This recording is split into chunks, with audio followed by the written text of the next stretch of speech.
नमस्कार। अजय चतुर्वेदी। नेता प्रतिपक्ष राहुल गांधी ने जेन जेड का नाम क्या ले लिया, समूची बीजेपी आक्रामक हो गई। ऐसा क्यों? ये कौन सा डर है? डर तो है कि अगर छात्र, युवा और जेन जेड के दिल दिमाग में ये समा गया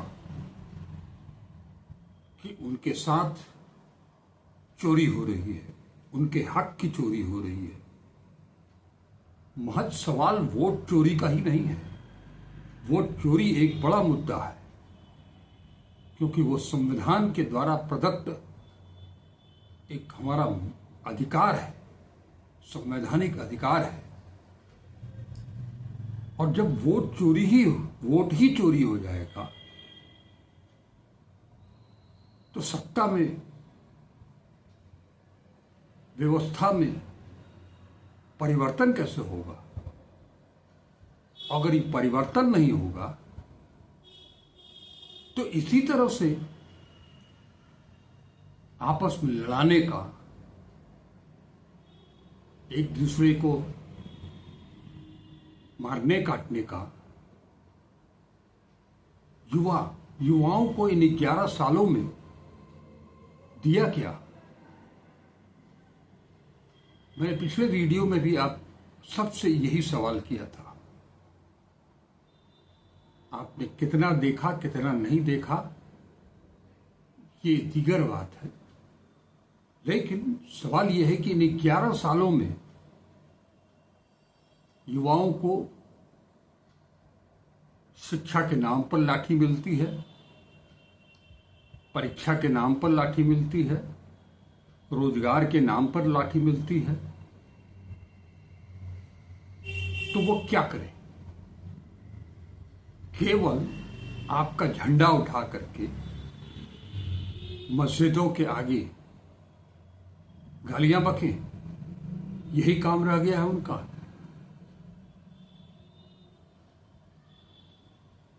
हमारा युवा, इस देश का युवा, जो कि इस देश की सबसे बड़ी ताकत है, सबसे बड़ी शक्ति है, उस युवा को आह्वान न किया जाए तो किसको किया जाए? सवाल बीजेपी से तो उन्होंने कुछ किया नहीं। अपने पूरे प्रेजेंटेशन के दौरान न तो उन्होंने भारतीय जनता पार्टी का नाम लिया, न नरेंद्र मोदी का नाम लिया, न कांग्रेस का नाम लिया, न इंडिया गठबंधन का नाम लिया। As a leader of opposition उन्होंने निर्वाचन आयोग और निर्वाचन आयुक्त से सवाल किया। सवाल जायज है कि जब आलंद में चोरी पकड़ी गई, आप एक लाइन में बता दे रहे हो कि ऑनलाइन किसी का नाम नहीं काटा जा सकता। सवाल ये उठता है कि अगर नहीं काटा जा सकता तो कर्नाटक के सीईओ, चुनाव अधिकारी जो हैं, वो क्यों एफआईआर कराया? उन्होंने रिपोर्ट क्यों भेजी?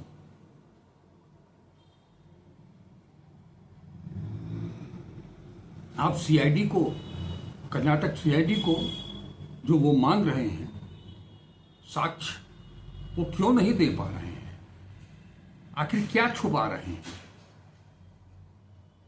कहीं ना कहीं तो आप दोषी हैं, किसी न किसी को तो आप बचा रहे हैं। आप खुद चोरी भले न कर रहे हो, लेकिन चोरों को संरक्षण तो जरूर दे रहे हो।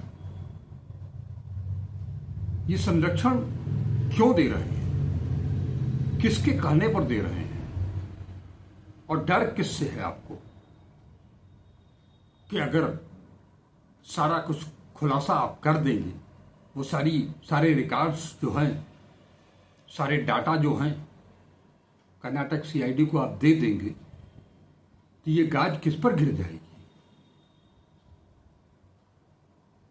शायद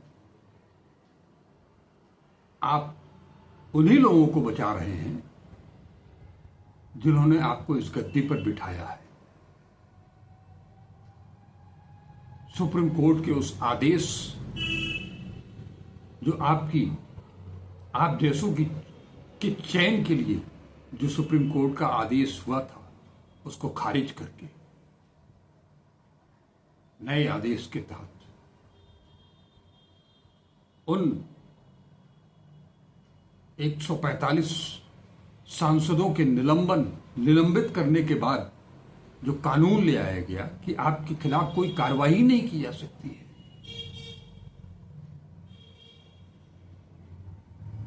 ऐसा आखिर क्या हो गया है कि आपके खिलाफ कोई चुनाव आयुक्तों के खिलाफ कोई कार्रवाई नहीं हो सकती, किसी थाने में एफआईआर नहीं हो सकती? ये तो संविधान के निर्माताओं की दिमाग की उपज नहीं है। निश्चित तौर पर एक बड़ा घपला है जो 2014 से शुरू हो गया है, 16 से शुरू हो गया है, 14 न कहिए।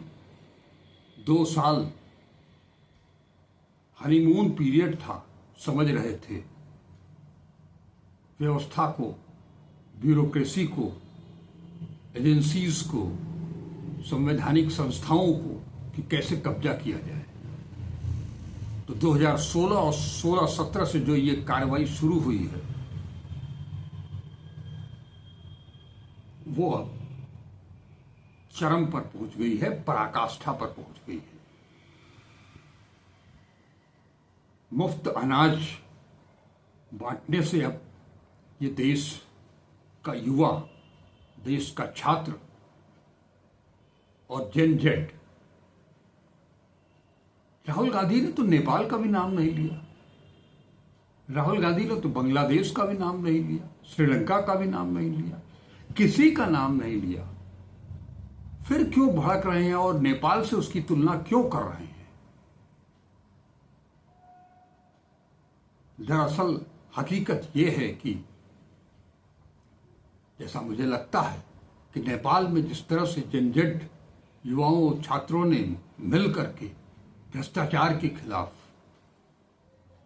वंशवाद के खिलाफ, राजसत्ता के खिलाफ, गैर बराबरी के खिलाफ आवाज बुलंद की और तख्ता पलट कर दिया। इनको डर इस बात से है कि जो कुछ चीजें नेपाल के झंझट के सामने आने और विद्रोह करने के पीछे जो कारण थे, वो सारे कारण आज इन 11 सालों में हिंदुस्तान के अंदर चरम सीमा पर पहुंच चुके हैं।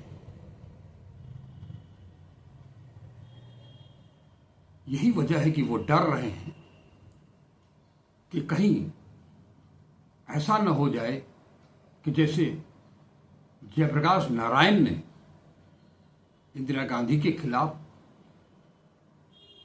कांग्रेस के खिलाफ जो आवाज छात्रों को लामबंद कर दिया और वो सत्ता के खिलाफ खड़े हो गए। दरअसल जेपी आंदोलन और उसकी परिणत से ये अच्छी तरह से वाकिफ है, क्योंकि उस आंदोलन का हिस्सा जेपी ने मोहन धारिया के लाख मना करने के बावजूद उसका हिस्सा बना लिया था। आज सब कुछ कब्जे में, हम सबको भी डरवाया जा रहा है। राष्ट्रीय अंतर्राष्ट्रीय स्तर पर ख्याति प्राप्त पत्रकार जो कि यूट्यूब पर अपना चैनल चला रहे हैं, उनको नोटिस दी जा रही है, उनके वीडियो डिलीट कराए जा रहे हैं। क्यों इतना डरे हुए हो? सत्ता में बैठे हो, उसके बावजूद इतना डर। और ये डर ही है जिसके खिलाफ, जिसको लेकर के बौखलाए हुए हैं कि जिन जड भारत को बांटने का काम आप जिसके ऊपर आरोप लगाते हो, आपातकाल को लेकर के इंदिरा गांधी, उनके पिता जवाहरलाल नेहरू और इंदिरा गांधी के पुत्र राजीव गांधी, यानी कि इस नेहरू गांधी खानदान के किसी भी व्यक्ति ने देश को बांटने का काम कभी नहीं किया। देश को जोड़ने का काम किया, देश को बचाने का काम किया। आज की तारीख में देश को किस स्तर पर ले आकर के आपने खड़ा कर दिया है, जो सच का साथ दे वो आपका विरोधी है। लेकिन राहुल गांधी के ऊपर इसकी तनिक भी परवाह नहीं है। ऐसे व्यक्तित्व के ऊपर तो पूरे देश को नाज है, जो सत्ता में न रहते हुए पिछले 11 साल से अकेले दम पर सत्ता को हिलाए हुए, रातों की नींद छीने हुए हैं। किसके लिए? आम जन के लिए, दलितों के लिए, आदिवासियों के लिए, पिछड़ों के लिए, अति पिछड़ों के लिए, अल्पसंख्यकों के लिए, मुसलमानों के लिए। डर इस बात का है, चाहे वो देवेंद्र फडणवीस हो, क्योंकि महाराष्ट्र का भी नाम ले लिया था उन्होंने। असली लड़ाई तो महाराष्ट्र से ही शुरू हुई है। और एक रविशंकर प्रसाद जी हैं और एक और 30 मार खां दुबे जी हैं, निशिकांत दुबे जी। ये लोग देश को गुमराह करने का असली काम ये लोग कर रहे हैं। युवाओं को, छात्रों को, जनजेट को बरगलाने का काम यही कर रहे हैं। लेकिन आज की तारीख में राहुल गांधी, केवल राहुल गांधी की बात मैं भी कर रहा हूं, मैं पूरे कांग्रेस की बात नहीं कर रहा हूं। कांग्रेस में आज भी तमाम सफाई की कोशिशों के बावजूद स्लीपर सेल जिंदा है। ये बात राहुल गांधी अच्छी तरह से समझते हैं। उस दिन की प्रेस कॉन्फ्रेंस में आप देख रहे होंगे, जिस दिन आनंद का मामला, उसका खुलासा कर रहे थे राहुल गांधी, कांग्रेस के एक वरिष्ठ नेता, उनको अच्छा नहीं लग रहा था। सर झुका करके, करे तो करे क्या, वो विरोध भी नहीं कर सकते, कहीं जा भी नहीं सकते।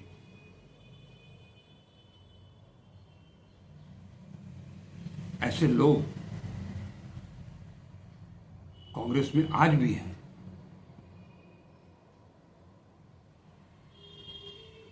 ऐसे लोगों से, उनके विचारों से, उनके क्रियाकलापों से पूरी तरह से अवगत होते हुए भी अगर कोई शख्स अपने देश की खातिर, अपने युवाओं की खातिर, अपने छात्रों की खातिर, अपने किसानों की खातिर, अपने मजदूरों की खातिर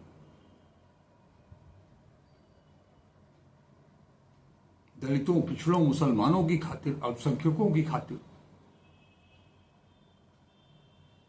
अगर अकेला वो लड़ रहा है, एक अकेला सब पर भारी, जो आप कहते हो, दरअसल अपने अंदर जो राहुल गांधी का डर बसा हुआ है, घर किया हुआ है, ये आपको बुलवाता है कि एक अकेला सब पर भारी। एक अकेला सब पर भारी वो नरेंद्र मोदी नहीं है, वो राहुल गांधी है, जो पूरी सत्ता को हिलाए हुए, बिना डरे, बिना थके, बिना रुके 11 साल से अनवरत वो आदमी देश की सच्चाई को समझ चुका है।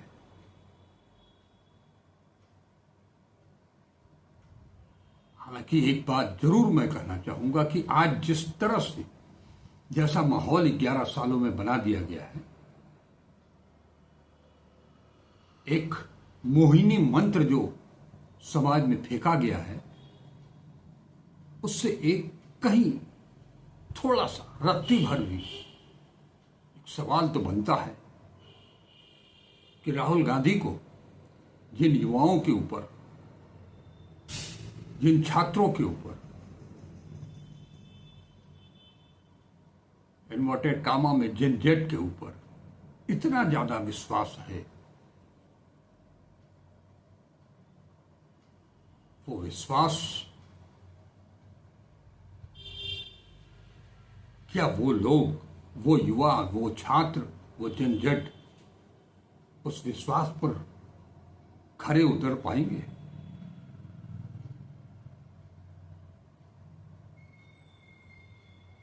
क्या जेपी आंदोलन इस देश में दोहराया जाएगा? क्योंकि जरूरत आन पड़ी है संविधान की रक्षा के लिए, लोकतंत्र की रक्षा के लिए। अगर ये सत्ता और व्यवस्था का परिवर्तन नहीं हुआ तो सब कुछ खत्म हो जाएगा, ऐसा मेरा मानना है। तो देश की खातिर हम सब तो राहुल गांधी के साथ हैं, क्योंकि सच के साथ राहुल गांधी हैं और हम सब सच के साथ हैं। इसमें अगर उन्होंने आह्वान किया है तो कोई गलत नहीं किया है। जिसे डरना है वो डरता रहे। एक चीज हो सकती है, इसके लिए थोड़ा इंतजार करना पड़ेगा, सत्ता और व्यवस्था दोनों के परिवर्तन के लिए, क्योंकि एक डर तो सबके अंदर समाया हुआ है। उस डर को कैसे निकाला जाए, कहने मात्र से नहीं होगा कि डरो मत, डराओ मत। लेकिन मैं ये कहना चाहता हूं कि वो युवा, वो छात्र, वो जनजट साइलेंट किलर के रूप में काम कर सकते हैं। ये बिहार ने दिखा दिया है। मैं नहीं कहता कि बिहार में जो जनसैलाब उमड़ा था वोटर अधिकार यात्रा, वो सब के सब कांग्रेस से जुड़ जाएगा या राहुल गांधी से जुड़ जाएगा या तेजस्वी से जुड़ जाएगा, ऐसा मैं नहीं कहता हूं। लेकिन 60-70% भी अगर आ गया तो बिहार की सियासत तो बदल जाएगी। क्योंकि सबसे बड़ी चीज है कि मैंने कल भी बताया था कि युवाओं की, छात्रों की एक पीढ़ी का वक्त तो इन्होंने बर्बाद कर दिया। अब वो पीढ़ी ये समझ चुकी है कि इनके रहते जो हाल हमारा हुआ वो हम अपने छोटे भाइयों के साथ नहीं होने देंगे। ये भावना अगर सब युवाओं के अंदर आ गई, और इसी कोशिश में राहुल गांधी है, ये जितना चिल्लाते बने चिल्ला ले। अब तो ये भी साबित हो ही चुका है लगभग कि जनता इनके साथ नहीं है। ये सरकार बना रहे हैं तो चोरी की सरकार बना रहे हैं। इसीलिए राहुल गांधी उनका आह्वान कर रहे हैं, युवाओं का, छात्रों का, जनजेट का, कि एक ऐसा माहौल बन जाए इनके खिलाफ कि इनकी चोरी के बावजूद सत्ता और व्यवस्था दोनों परिवर्तित हो जाए। जैसे वो सूर्यकांत और उनके साथ जो वहां की छात्रा, उसका नाम मैं भूल रहा हूं, वो बीएलओ जो कि इस पूरे घटनाक्रम की सूत्रधार बनी, उस जैसे बीएलओ अगर इस देश में खड़े हो जाए, ये काम नवयुवकों का ही है, युवाओं का, छात्रों का और जनजेट का भी है, उन बुढ़ों का नहीं है जो केवल कुर्सी से चिपके रहना चाहते हैं। आज बस इतना ही, फिर मिलेंगे। लेकिन एक अपील जरूर करूंगा कि वीडियो को देखें, लाइक करें, कमेंट करें और ज्यादा से ज्यादा शेयर करें। नमस्कार, अजय द्विवेदी।